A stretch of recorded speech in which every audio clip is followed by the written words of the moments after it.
دوست داری از دیجیکالا و بقیه سایت های مثل اوکالا رایگان خرید کنی؟ اگه دوست داری پیشنهاد میکنم که حتما ادامه این ویدیو رو با من همراه باشی.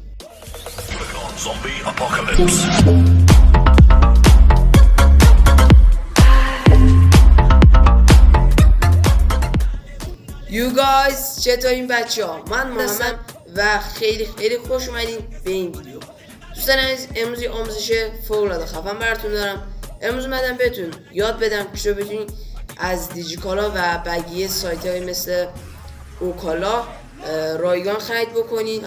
دوستان عزیز، قبل از بریم این آموزش فوق‌العاده خفن رو شروع کنید، اگه دارین از یوتیوب میبینید خوشحال میشم که برای حمایت از من حتما این ویدیو رو لایکش کنید و چنل رو سابسکرایب کنید و زنگوله کنارش هم بزنید. ولی اگه دارین از آپارات میبینید حتما دنبال کنید. خب دمتون گرم، بدون معطلی لیتس گو. خب دوستان عزیز، اپلیکیشنی که برای این کار نیاز داریم اسمش موپون هستش که میتونید از کانال تلگرام من رایگان دانلود کنید که لینک کانال تلگرام من توی کپشن همین ویدیو هستش و اسمش محمد آقای هستش. خب بریم وارد برنامه بشیم تا آموزشش رو بهتون بدم. خب دوستان از یک برنامه کاملا ایرانی هستش و تازگی ها ساخته شده و کاربران خیلی زیادی هم به خودش جذب کرده. خب اینجا وقتی که وارد برنامه میشیم دو بخش رو مشاهده میکنیم. یکی اینکه بریم تخفیف‌ها رو ببینیم، یکی اینکه ورود ثبت نام کنیم که من پیشنهاد میکنم حتما ثبت نام کنید. اگه اطلاعاتی تو این برنامه ذخیره کردین بتونید دوباره برگردید. خب روی ورود ثبت نام کلیک میکنیم، شماره موبایل خودمون رو وارد میکنیم. بعد این شماره موبایلمون رو زدیم برامون یه کد میاد که اون رو در اینجا میزنیم. خب حالا این کد برای من اومده، من اینو بزنم و بعد روی تایید میزنیم. خب به همین راحتی وارد برنامه میشیم.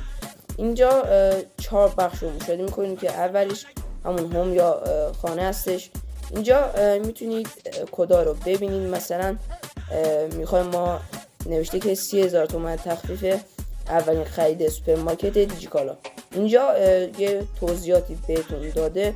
اینجا کد تخفیف رو میتونید ببینید. اینجا نوشته که فعلا این کد معتبر هستش و اینجا براتون توضیحات نوشته که وارد کردین کد تخفیف از 30,000 تومان تخفیف اولین خرید سوپرمارکت دیجیکالا بهره ور میشید. خب این کد تخفیفی که اینجا نوشته میتونید با کپی زدن روی کپیش کنین و موقع خرید روی دیجیکالا بزنید یا اینکه از همینجا مستقیم وارد دیجیکالا بشین. و انواع اقسام کدها مثل ویدیو، کتاب چین، حتی میتونید اینترنت رایگان هم بگید. اینجا مثلا نوشته تخفیف بسته اینترنتی و اینجا یه عالمه کد تخفیف داره. این دسته بندی هم که میبینید اینجا میتونید دسته بندی ها رو ببینید. مثلا اگه بخوایم کدای اینترنت رایگان به دست بیاریم روی اینجا کلیک میکنیم و کدا رو برامون میاره. و یا اگه خواستیم مثلا خرید اینترنتی، مشاوره و آموزش و خیلی از چیزهایی که اینجا داره رو میتونید ازشون استفاده کنید. اینجا هم که اعلان ها هستن، پیام هامون که برای ما میاد و پروفایل که اگه روی ویراش اطلاعات کاربر بزنید میتونید که اطلاعاتتون رو ویراش کنین. اینجا میتونید اسم برای خودتون انتخاب کنین. اینجا میتونید برای پروفایلتون عکس بذارین و اینجا میتونید که فروشگاه مورد علاقتون رو اضافه کنین که حالا من دیجیکالا رو اضافه کردم. با زدن این به علاوه میتونین سایت خودتون رو سرچ کنین و اپلیکیشن سایت خودتون رو سرچ کنین و اینجا انتخاب کنین و اضافهش کنین. خب چیز خاصی هم نداره. ارسال کدم که یعنی اگه شما یه کدی رو از یه برنامه داشتین اینجا میتونید بیاین بذارین تا بقیه هم استفاده کنن و به همین راحتی میتونیم از دیجیکالا و یا هر سایت که دلمون خواست رایگان خرید کنیم.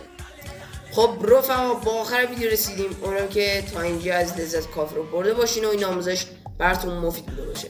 دمتون گرم که تا اینجا ویدیو من همراه بودین. اگه نظری داشتین خوشحال میشم که حتما توی کامنت ها بنویسین، من پاسخ میدم. و یادتون نره که حتما چنل من سابسکرایب کنین و این ویدیو رو لایک کنین و برنامه رو میتونید از کانال تلگرام من رایگان دانلود کنید. دمتون گرم میگم. تا ویدیو هم خبر بعدی دیگه. خدا نگهدار.